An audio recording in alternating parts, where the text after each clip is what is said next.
What's going on YouTube? It's your butt, Mr. AyoSwizz, man. I'm back with another reaction. So today we are reacting to something a little creepy, a little weird. You know, a little weird. We ain't gonna talk a little weird. You feel me? But we are reacting to the top 10 darkest songs ever created.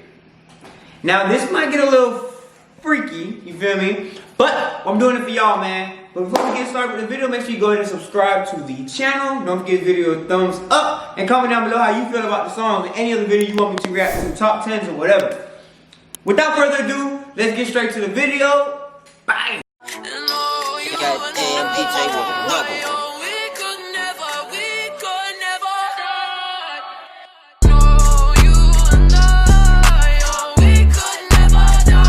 So we're back. Alright, man. So let's get. I ain't gonna play with y'all. I ain't gonna play with y'all. Let's get straight to the video.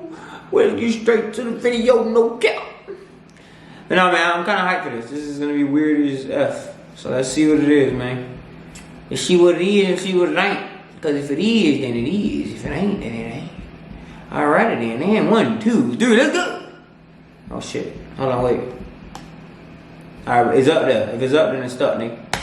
Really sets the tone. You could be walking through the woods and playing some fun summer music, and it would feel like you're about to walk up on a secret lake that has a rope swing and a bunch of beautiful people are dancing and drinking beer. But if you were walking through the woods and listening to something creepy, it would quickly turn into you looking over your shoulder, waiting for some creepy woodsman to hack you to pieces and eat you alive. Hello again, Most Amazing Top 10 family. I'm your host, Trader Rain, and welcome back to Most Amazing Top 10. Today, we're going to look through the tunes that terrify with our list of top 10 darkest songs ever created. As always, I would love it if you could like, comment, subscribe, hit the little notification bell, and stick around for the whole list because I'm going to be answering some questions from my Instagram inbox. If you want me to answer your question, you can hit me up through the gram, and without taking any longer, let's get into this list. Coming in at number 10, we have the murder of the Lawson family. Taking a tragic event and making music of it is nothing new, but back in the 1930s, this was certainly something that could ruffle a few feathers. The Carolina Buddies made a song about the Lawson family murders, which was one of the most insane cases which shook America for years before the song was released. One day, the patriarch of the Lawson family snapped. He was trying to take care of his family of 8, his wife and 7 children,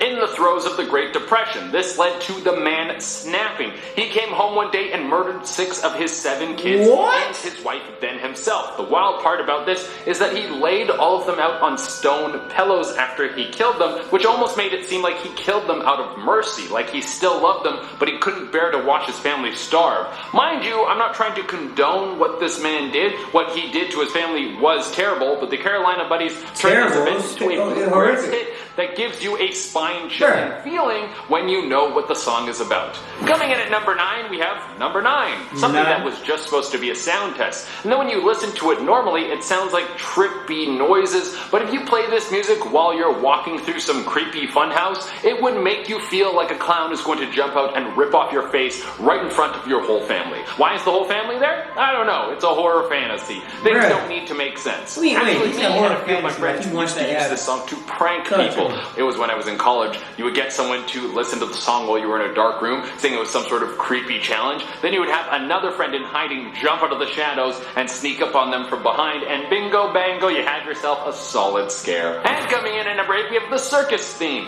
Speaking of terrifying fun houses that make you want to run away in terror, the circus theme used to be something that made kids of all ages run for joy. You would hear that music playing and you knew the circus was in town. I don't like circuses, no cap. I hate circuses, you could see a big plane, a man fired out of a cannon, and a whole bunch of other crazy stuff. Honestly, that would be a pretty banger show. Well, as time has gone on, 2 things have happened. The circus is no longer as popular as it used to be. It's weird, right? And everyone realized that clowns are some of the creepiest entities to ever walk the face of the earth, and their presence has been included in a wide breadth of horror movies. And in many of these movies, we have seen the classic circus theme turned into a horror song. You can now picture it in your head, a fun house of terror with terrifying circus theme remix music playing in the background, and there's some sign that says, "Enter if you dare." I don't dare. This has happened so many times, it's basically a trope, but it's still spine-chilling nonetheless. Coming in at number 7, we have Sweet Caroline. This is a song that will get everyone worked up. Once it goes on, people will be screaming, "Sweet Caroline." I just did. Bop, bop, bop. Like it's nobody's business. I have to say that I've fallen victim to as well. Sometimes people get all hyped up on a song, you got a couple in you. You just gotta sing along at the top of your lungs. Well, here's the thing about Sweet Caroline. The song goes, hands, reaching out, touching me, touching you. That sounds strangely sexual. What's the big deal? Well, turns out Neil Diamond wrote this song about a 14-year-old girl. Now, this might just be our disgusting brains perverting a song that is supposed to be a sweet moment, or is it actually something gross that we should all be ashamed of listening to? Knowing the internet, the verdict will be burn this song to the ground. Well, sorry for ruining a perfectly happy song for you. Mind you, you ruined the song. I mean, I never cared about it, but you ruined the song. Compared to number 6, we have Knoxville Girl. If you weren't listening to the lyrics in this song, you would just think that it's a nice country romp that you could calmly listen to as you're driving your truck after a long day of working out in the field. But when you give it a closer listen, you realize that this song is about a man taking a nice walk with the love of his life. And for whatever reason, he breaks and attacks her with a stick. He beats her as she calls out for help, but there's nothing to save her, and then he ends up killing her. He then ditches her body in a river and then continues on with his life. He sleeps that night sounder than a frog on a log. Eventually, the law catches up with him, and he's sent to jail, but he doesn't seem to care very much that he beat a poor girl to death. Yeah, this song definitely has a creepy edge to it. Coming at number 5, we have Bump and Grind. There was a time when R. Kelly was one of the biggest artists in the world. There was a person on the planet who didn't know his music, and clubs all over the world they do R. Kelly wrong. Because R. Kelly is wrong. I don't give a damn. R. Kelly is nasty.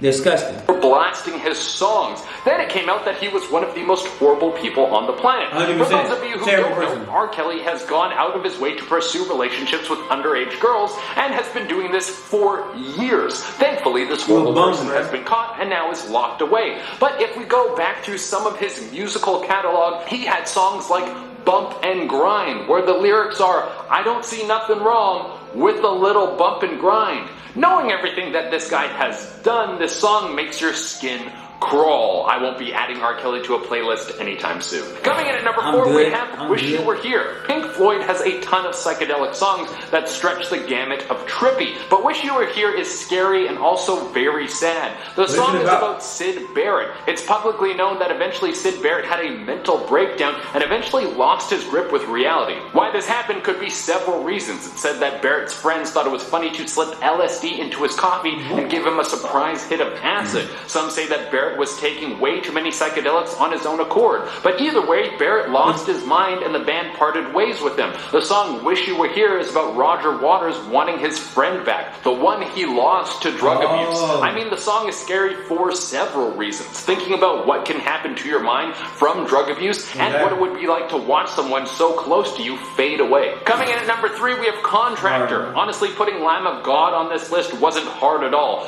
Being one of the most intense metal bands out there. If you go to their shows, they have warnings about their mosh pits because they can get brutal and people frequently get injured there. Also, their sound system is so nuts it will make your ears ring for a week after you leave. But on top of all of that, they have some songs with the most brutal lyrics. I don't even know if Contractor is the craziest one. There's too many to pick from. If you know of a scarier Lamb of God song, let me know in the comments below. But for some reason, this song includes feeding blood drinking habits of the Elephant Man, quench his thirst when black water rises. They don't mess around. Coming in at number 2, we have Gloomy Sunday, one of the most famous pieces to come out of Hungary. The song was created and composed by a Hungarian pianist, and it was made to embody what people felt during war. This song came out in 1934, and the song was apparently so tragic that people who listened to it would take their own life. Bro, this what? Wait a minute. Wait, you don't act like you're gonna skip past that. So you're telling me a song is making people take their own life? Bruh. What the fuck was this goddamn song? What the fuck?